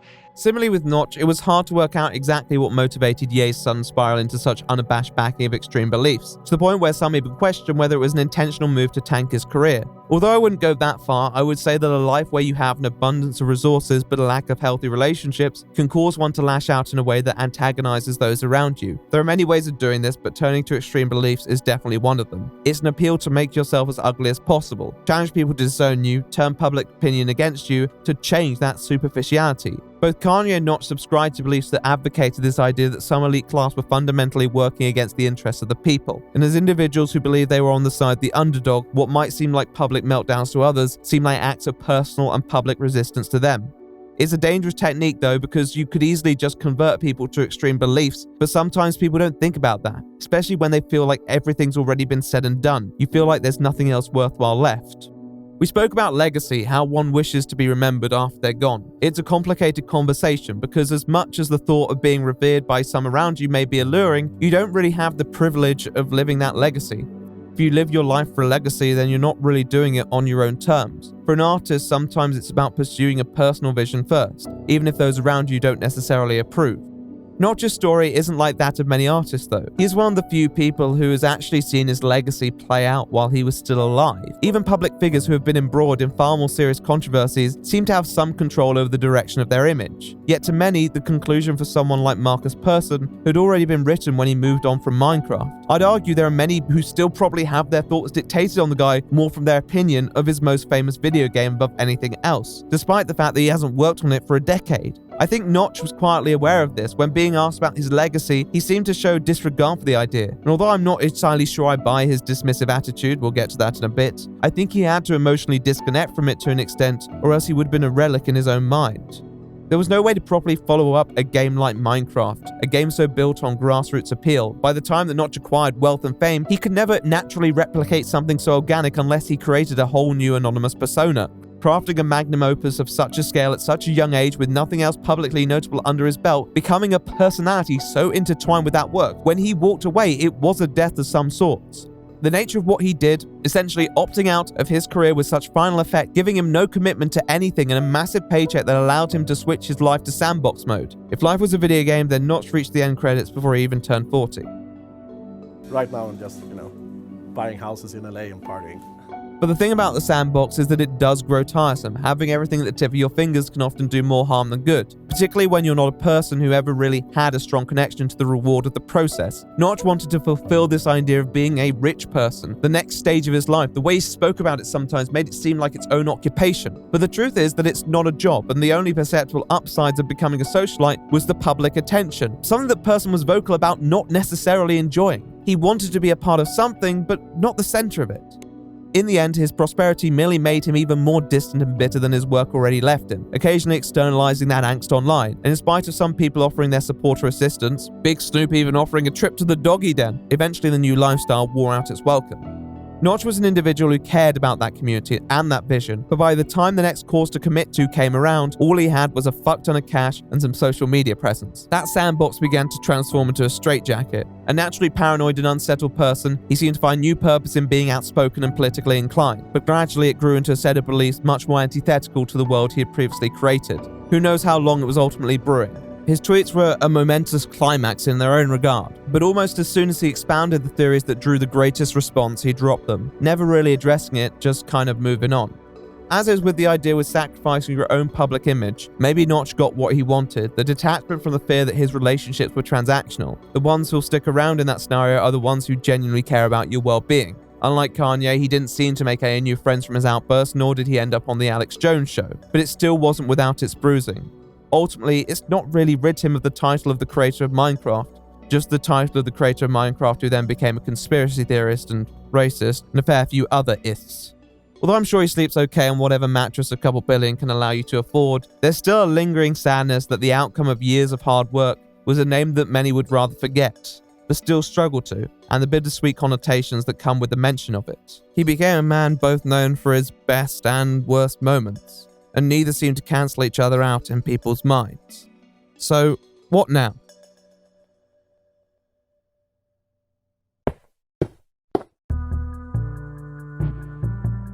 I said Notch's Twitter has been pretty inoffensive over the past couple years, which is largely true, but recently the original composer for the Minecraft soundtrack, C418, decided to put out a tweet expressing support for BLM and trans people, in light of a perceived rise in hate speech. Notch, in return, decided to sarcastically reply, "There we go, that should fix it." Not actively opposing the statement, but more snidely highlighting the futility of such a sentiment. And maybe he's not wrong, maybe a tweet won't largely make a difference, but you'd think that the creator of Minecraft would be the first person to understand that great oaks can grow from small acorns, and even if only one person's life is changed for the better from it, it's still better than no change at all.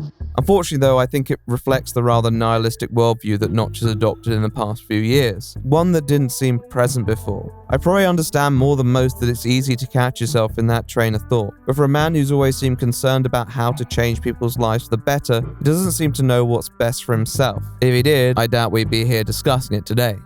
Notch's behavior post-Minecraft has definitely promoted a strange relationship for many people with the game, When bringing his name up in conversation to those passionate about the game, there's not a sense of great anger, but more just frustration and disappointment. Like with other celebrities, it's caused people to look back at creative decisions and question whether the signs were always there, whether they can truly enjoy a game anymore in the context of what he said. What if they're just supporting a game with dangerous stereotypes and connotations themselves? It's hard to deal with the implications of speech, and you can't blame people for feeling conflicted about a game that they may have previously held very close to them throughout most of their life.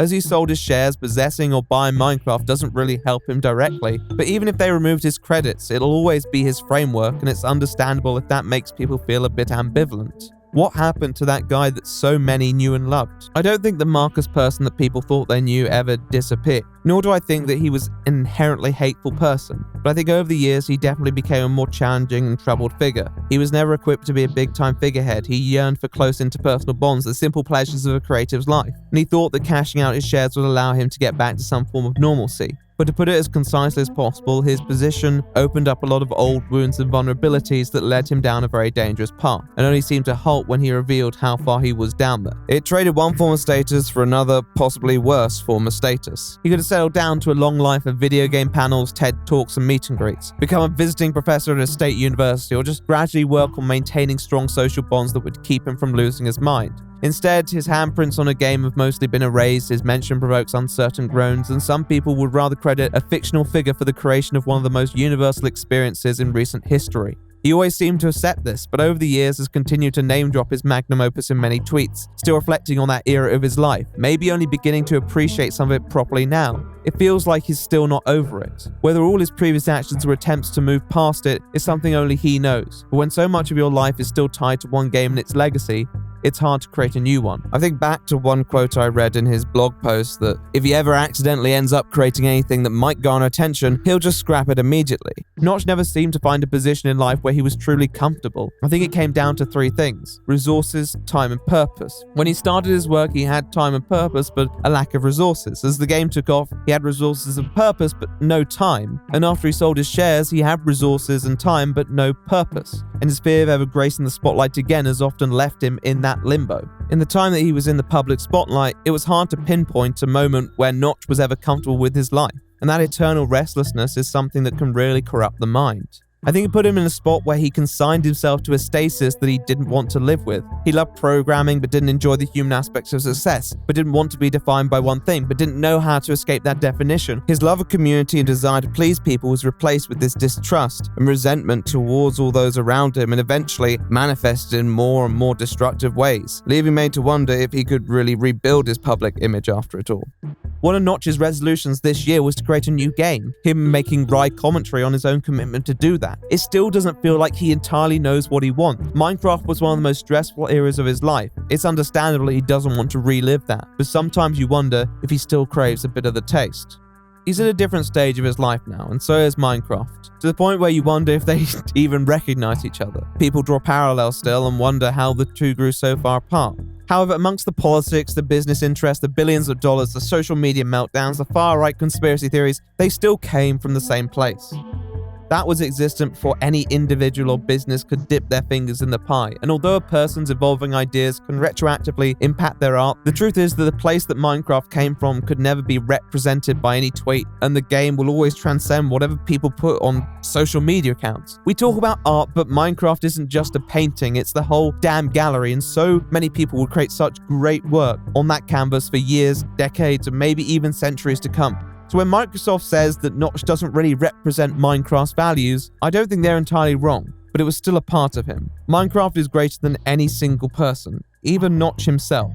But maybe Notch needs to be greater than Minecraft.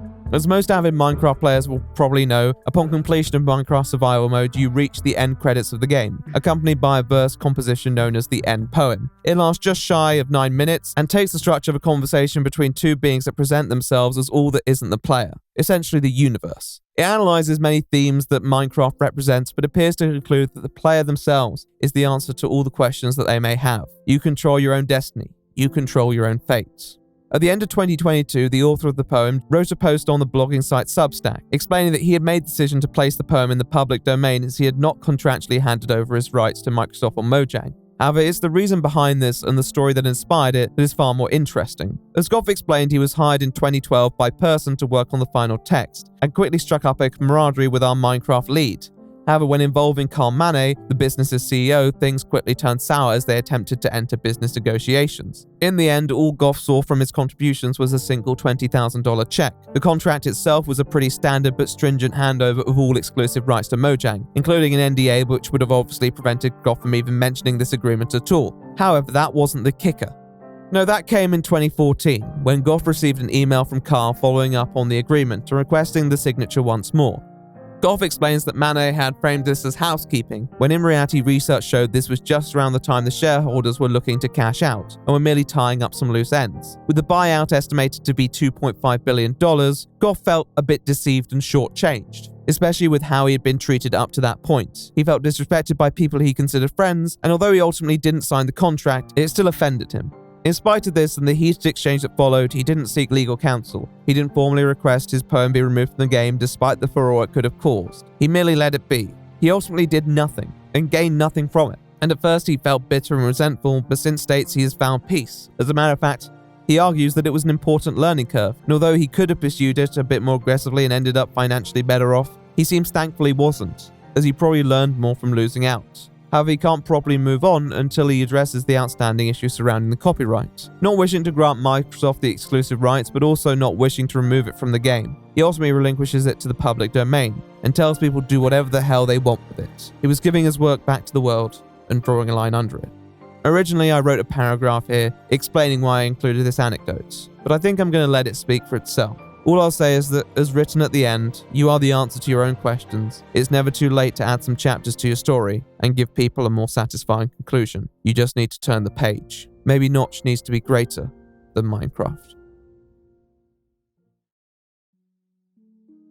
Yep, so there we have it. That's the video. Hard one to end, honestly. It's really hard to think of a way to wrap it up, but hopefully I have given you some food for thought at least, and maybe something to provoke discussion. I'd really like to thank my editors. They've once again done an outstanding job. I'm forever grateful for their contribution. It means a lot to me, guys, and be sure to check them out if you have the time. Their credits are all in the pinned comment below. I'd also like to give a thanks to my patrons. $10 patrons on screen now, or $10 plus at least. Thank you very much, guys. Really appreciate it. And more personal shout out to my $50 patrons: Hypercube, Esther Bedoya, Laura Woodward, and Seri Tish. Thank you so much. Your support genuinely means a lot. I'd also like to thank the thumbnail creator Starfo. He does great work as always. And the post editors, Scam and Grumpy, two fantastically industrious people who did not stop at anything to get the job done. I'd also like to thank my sponsor, Aura. It was a pleasure working with you. They've been very, very good to me, and hopefully if you enjoy using their app, they can be good to you as well. Otherwise, I hope you guys are doing well, and